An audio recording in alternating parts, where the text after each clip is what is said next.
Jeff Schilling, CISO from Teleperformance. Thanks for jumping on and chatting with me. Looking forward to picking your brain. Would you give just maybe a, I don't know, 15-second background of who you are and where you came from? Sure, absolutely.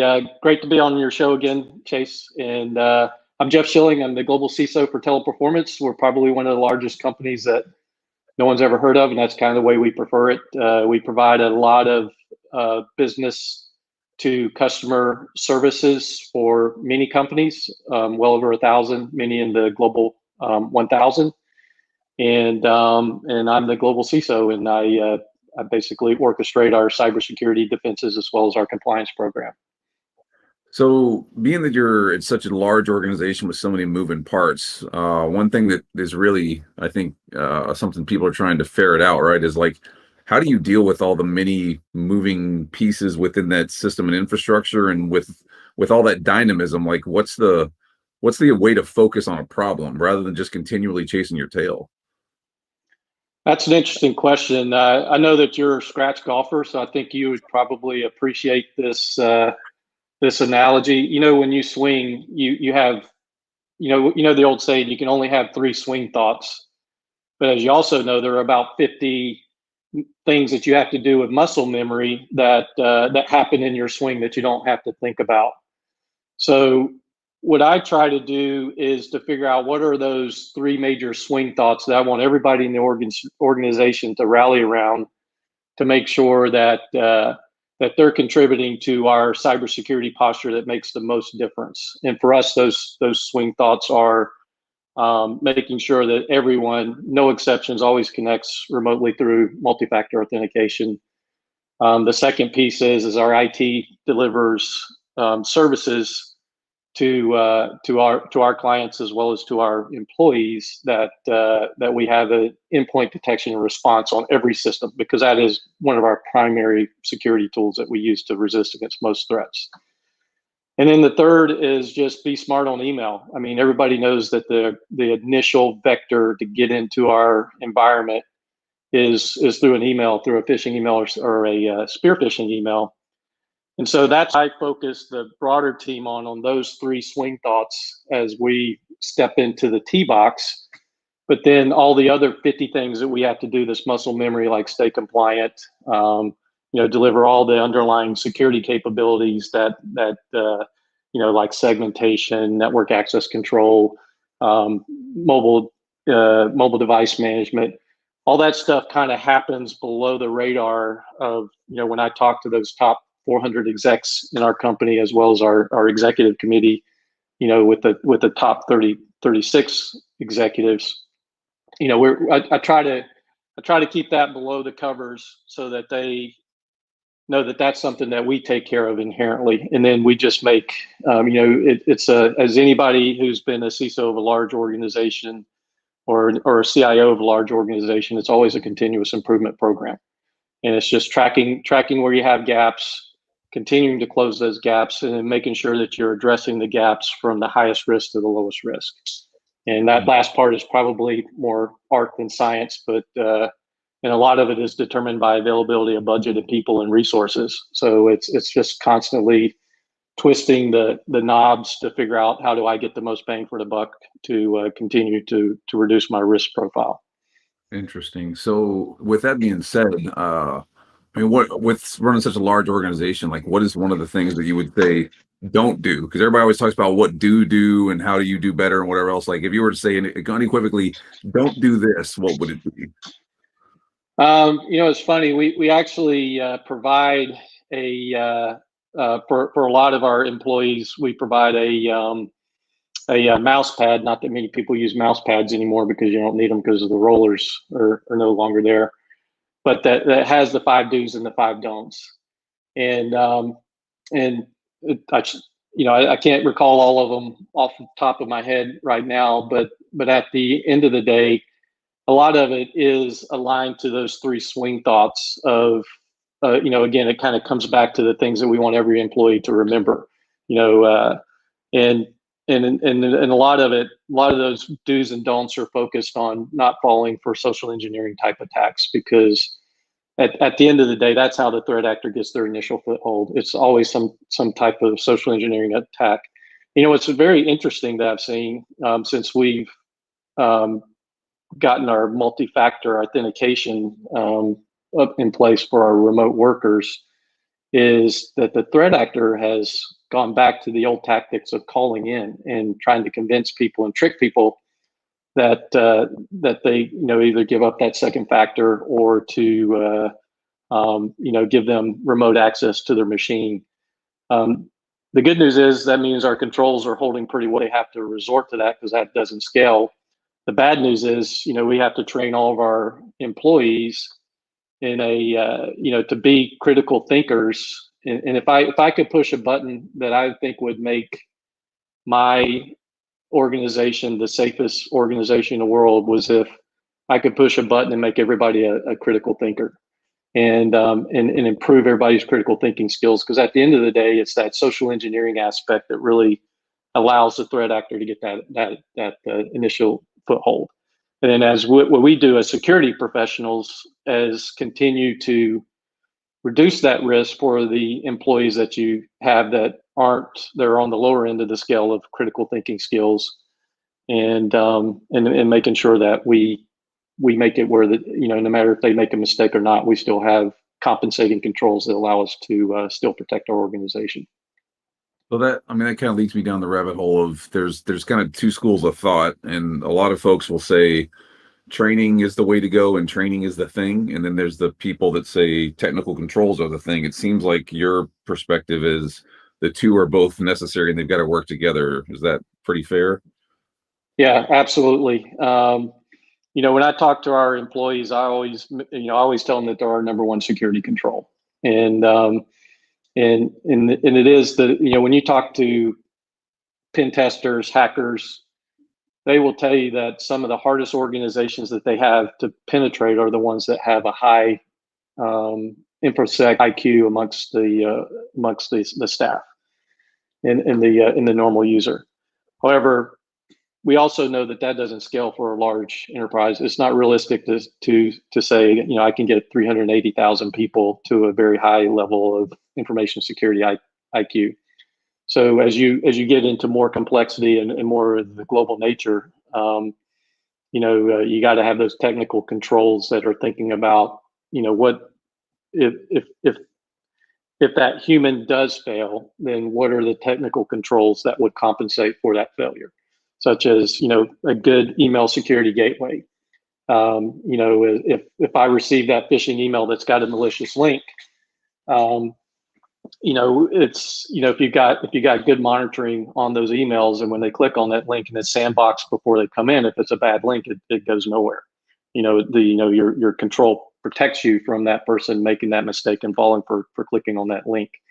The same thing is if you're doing the sandboxing on attachments, and properly, and those attachments that have malware in them or malicious, get stripped out. That's a good example of a technical control being prepared for a human to fail. Yeah, because I'm in the same school. Obviously I was leading the witness there, right? Of like train them absolutely, but don't rely on people not to fall for stuff. And it's interesting to hear you say too that the bad guys pivoted kind of back to, can we like literally call someone and get them to give us information or work around that, because that means that MFA and those out of band authentication things are super effective. I think so. Yeah, I describe MFA. MFA obviously isn't perfect. There's still techniques to get around it, but I describe it as that high fence around my organization that only a few can get through, and it really, really drives up the skill level of a threat actor to have any success inside of your environment. And from the time we work together, that's always been my approach: is don't be the slowest camper that the bear's chasing. Drive up the skill level of the threat actors that it take to have success in your environment, and then you're going to have fewer threat actors that are targeting you. And obviously, there's a whole range of threat actors out there, and And you kind of, when you build your security strategy, you kind of start from the bottom of the pyramid and say, okay, I need to take all these actors out of just completely cut them off, so that they don't, I don't have to worry about the noise of dealing with these type of threat actors inside of my environment. And then you move your way up to the pyramid, and hopefully, which I'm not sure if anybody's ever gotten to the top of the pyramid or if they ever will, because the threat is ever evolving and ever innovative, to be able to stop that, that most sophisticated threat that sits up there that could be the nation state or really sophisticated criminal actors. Is that from running such a large organization and having a board and a CEO and all those, is that a pretty open conversation that you have with those folks about, like, look, we're doing the best that we possibly can. However, there's always, bad things happen, right?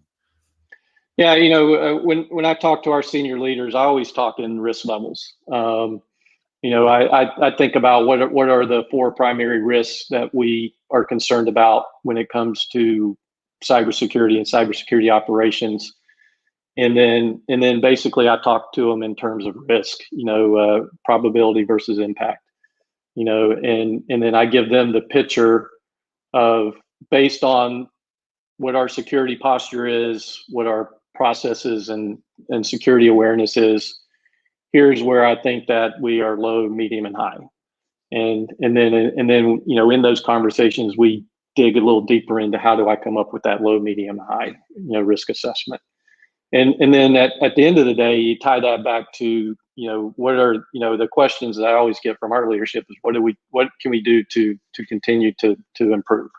I'm very fortunate in that teleperformance, one of our value propositions, we like to, our three value propositions are smarter, faster, safer. And that safer part that, that I get the direction from our global CEO, Daniel Julian, and founder of our company, is all about data security and making sure that that's where I fit into the company's value proposition. And he recognizes that, and as well as our senior leaders in our board. And so they treat me not as an L in the P&L. They actually see that we help our company get more share of wallet by showing the proof points that we can provide a safer environment for them to do their service delivery. So I feel very fortunate to be in the position that I'm in.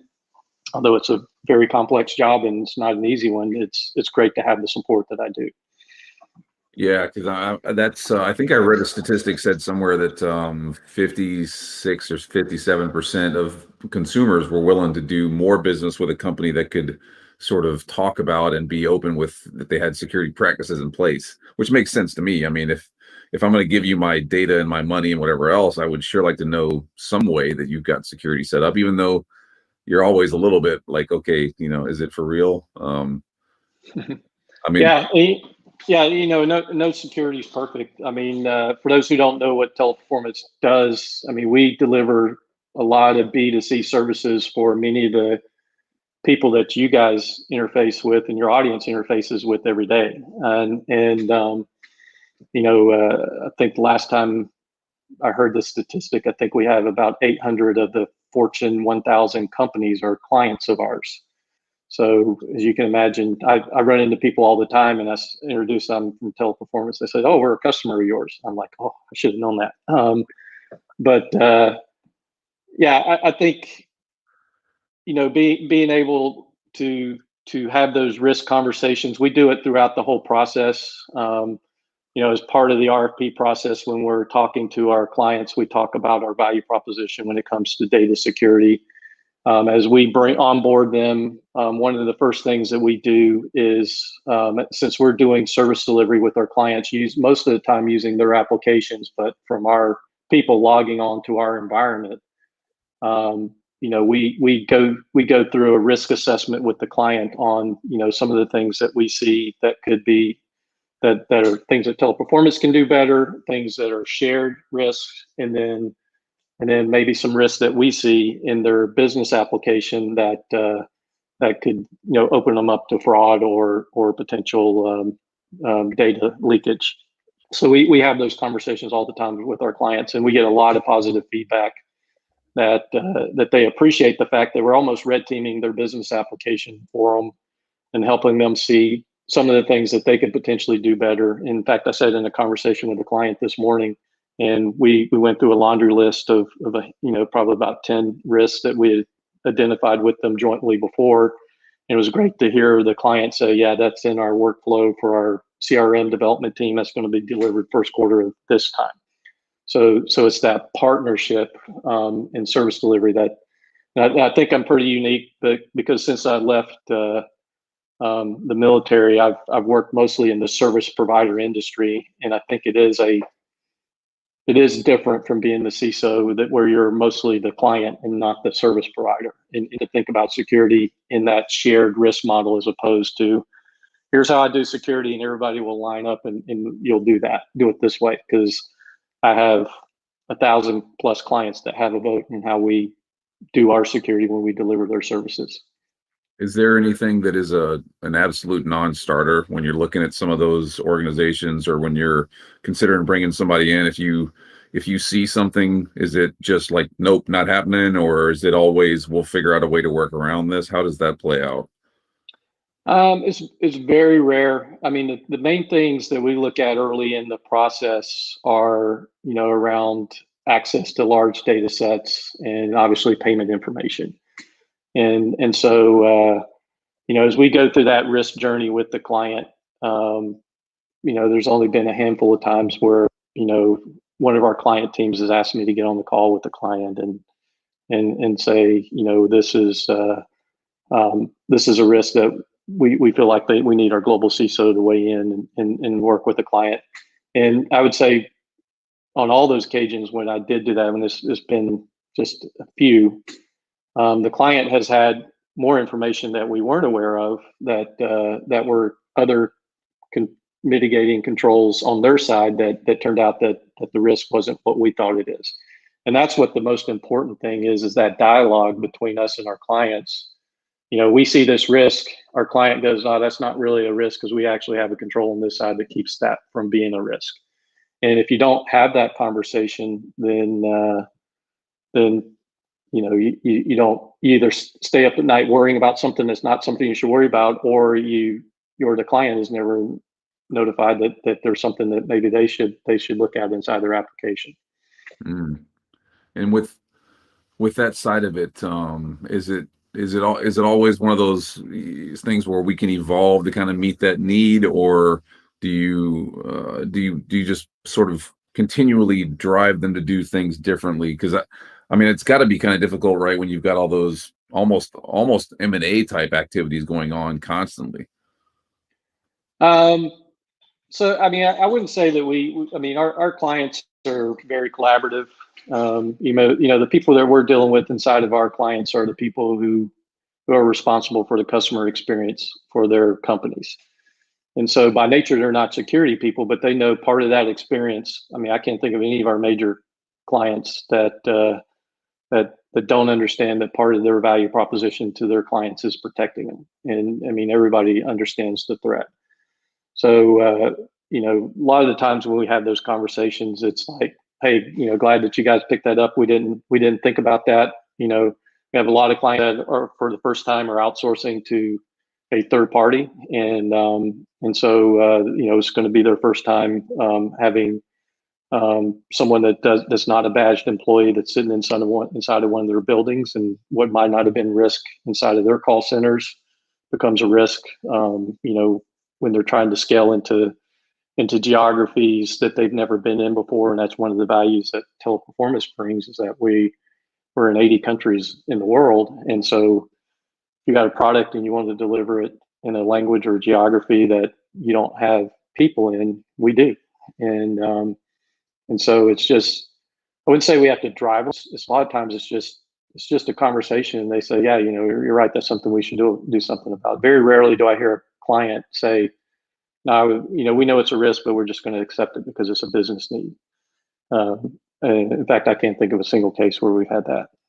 Wow, that's interesting, because I think that's super interesting, because a lot of folks that I've talked to are like, think that that's not the way that it goes. That's good to hear that it is kind of the opposite. How does how does somebody like you deal with the vendor onslaught? Being as, probably helps being in what you say, the largest organization nobody knows about. Probably, probably helps a little bit, but with all the security controls and capabilities you have to have, like, how do you deal with the vendors tossing tech at you all the time? Um, I see a lot of CISO. I think sometimes the vendors think that CISOs are like fishing. They drop the cork in the water, but they don't really know what kind of fishing that they're looking for. The old kind of fishing that I used to do because I have no skill, and plus I don't eat fish, so why would I know how to That's fish? right. Forget, yeah, Yeah, you know me and my ichthyophobia. yeah. Um, but I think that a lot of times vendors believe that CISOs kind of are just throwing a cork in a worm in the water, and they're not necessarily know what they're looking for. Me and our team, we're very focused on what capabilities that we're looking for. And I would say it's more like trout fishing, where you tie a specific fly for a specific river, and you go and you actually can see what you're fishing for. And so I don't take a lot of cold introductions. I mainly get something that I know I have a gap and I'm trying to solve. And I usually reach out through value added resellers or through people like yourself who are industry experts and have opinions that I value, and say, hey, I'm trying to solve this problem. Who do you think are good people with this? And I think that's the other thing that I think that vendors need to really understand is that every company has a different time when it's a good time to engage them.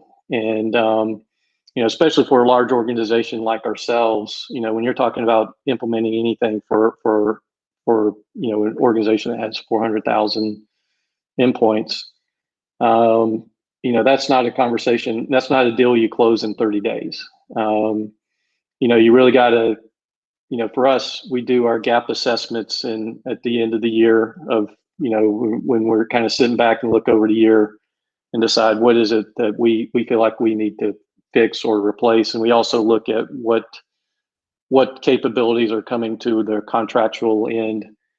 And then in Q1 of the next fiscal year is when we start doing the ideation and thinking about what are some of the solutions that we want to do, what are some of the companies that we want to go RFP for, maybe replacing a current vendor that we have. And then Q3 is all about setting the budget in for that next year. And then I'm not going to actually act until the next quarter, next first quarter of the next year. Okay. So, so like if somebody wanted to engage us with something that we got to scale to our whole environment, that's like an 18-month investment. It could be even longer depending on how long, if we're on a 3-year contract with some of our current capabilities. And so I think when you get to the larger enterprise, you'll see most teams are not necessarily just dropping that cork in the water, seeing what bites, and is that interesting, and getting that fish in the boat. We're more fly fishing and looking for a specific type of capability. And like I say, a lot of times we go out through trusted sources to look for those. Do you have an expectation with those vendors, especially if it's going to be an 18-month like life cycle and longer on the follow on? Do you have an expectation of like this is going to be a care and feeding of the process? Like you said, you can't just throw a cork in the water and that's that, and we buy it or we don't. My guess would be you would kind of expect it to be a relationship and an evolution of what's going on there, right?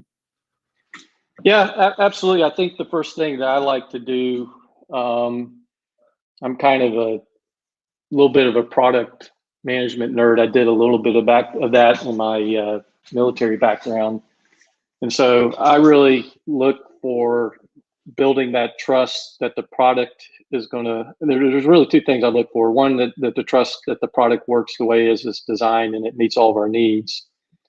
Two, or my team, I always surprise my vendors when we do our QBRs or, whenever we do our business reviews. I always tell them, tell me how I'm being a bad customer. Am I using your capabilities to its fullest? And where does my team have gaps? Because, we have a very complex team. They're very busy, and sometimes teams will have a tendency to get tunnel vision that, okay, these two capabilities, it's kind of like Microsoft Office. People say that use 10% of the capability inside of Microsoft Office products.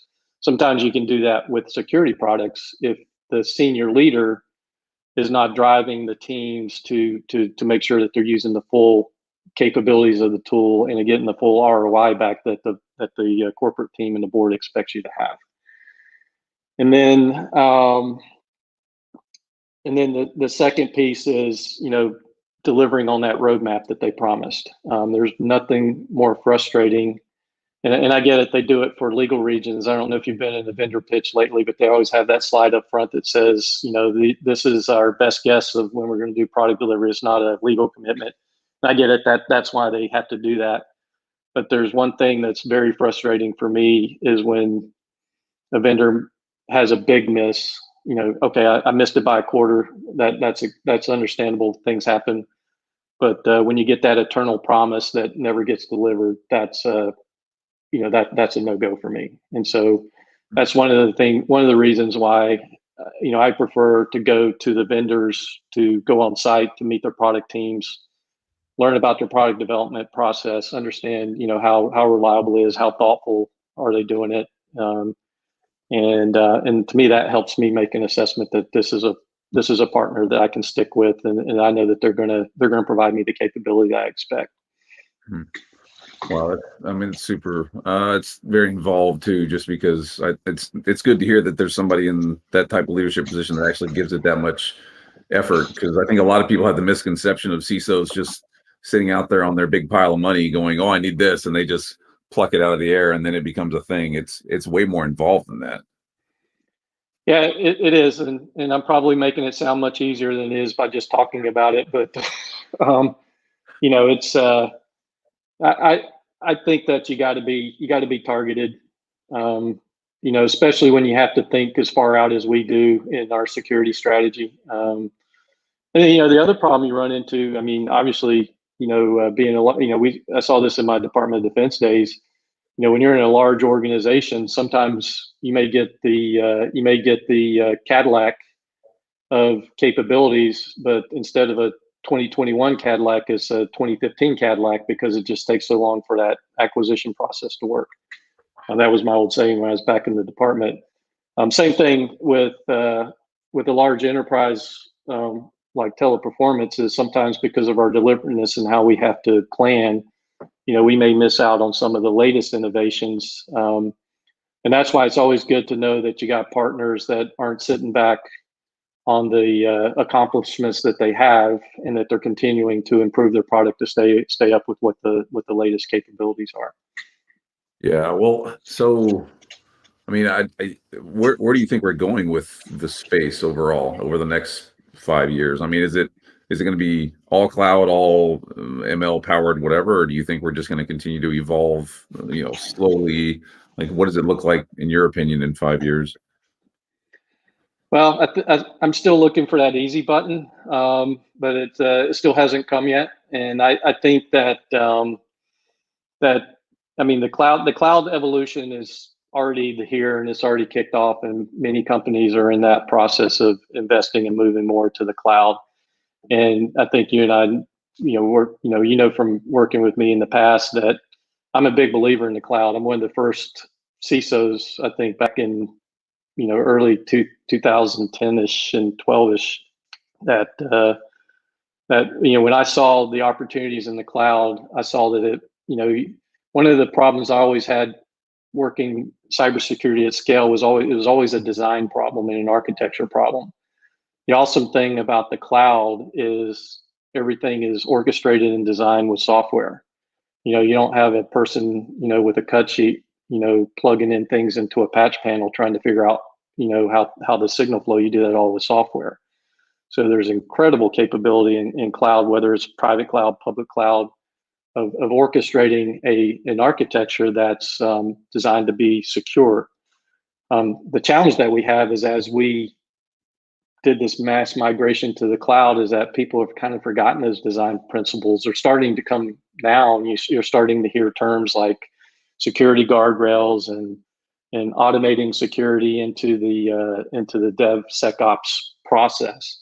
Those are all great initiatives, but when I look around, there's very, very few, even at the cutting edge of what we consider the most elite cloud companies, cloud, born in the cloud companies of really executing that at scale. And I'm hoping that that's where we get to is more automation, less ability for developers and IT service provider or people who provide IT service to make mistakes, and having automation to fix those mistakes.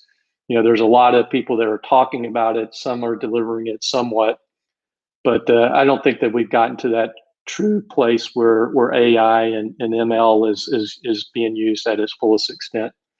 I think that is coming. I think the one thing that we could do better as a community is to figure out how do we simplify how we deliver services as opposed to getting more complex. And I think that's where I think that there's an opportunity for greater security is through simplification. If you have a cloud production environment that's all immutable, that you don't no one ever logs into production, because once you deploy it, that's it.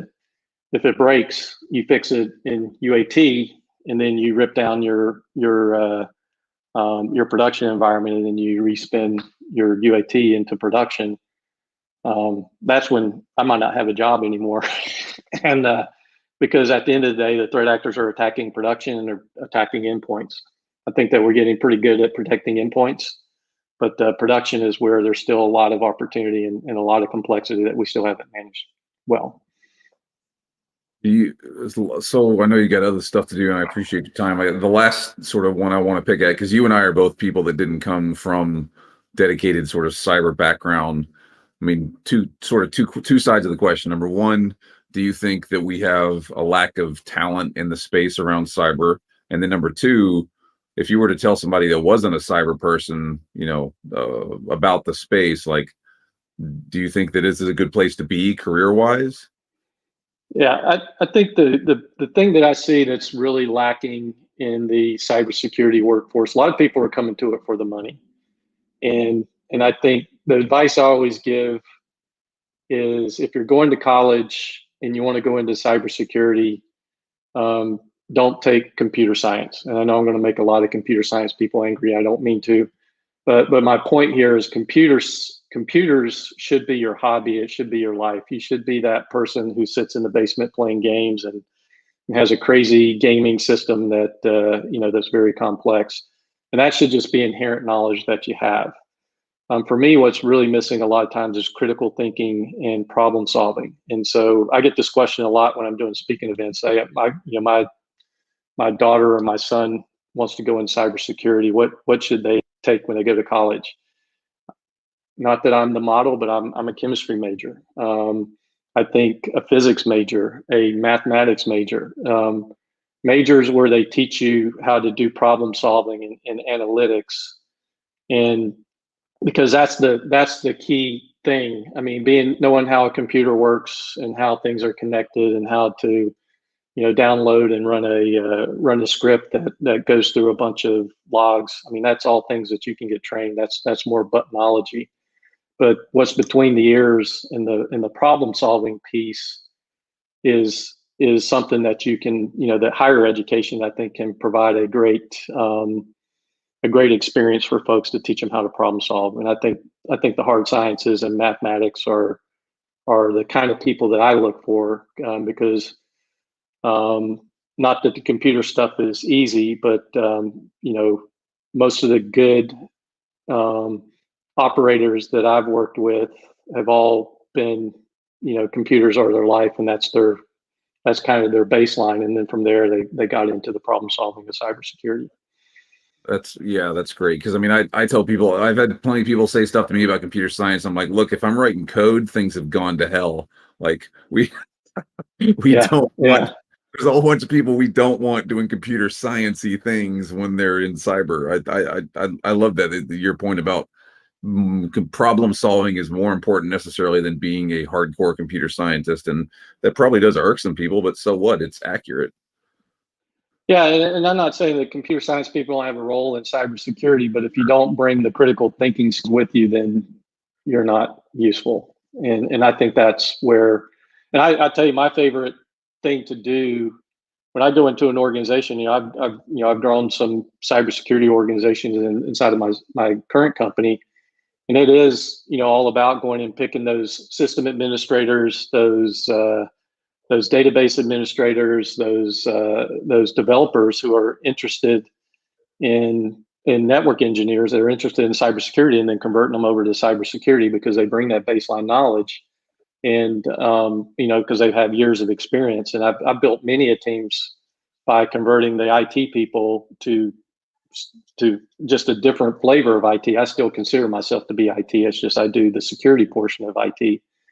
And I think that that's a great model for people who are trying to build a team, is to bring at that lowest level of your entry level pyramid, where it's that defense analyst or incident handler person, bring in those people with those IT skills from across your organization that want to come to security. Yeah, I'm totally on board with you. I think we need more people from different groups and different backgrounds and whatever else. We've got too many of the the folks that have crawled up out of the ooze of computer science and do cyber things. We need more critical thinkers, and that's why you have a shortage, right? Is when you continually try and field the same people in the same space where they're not there.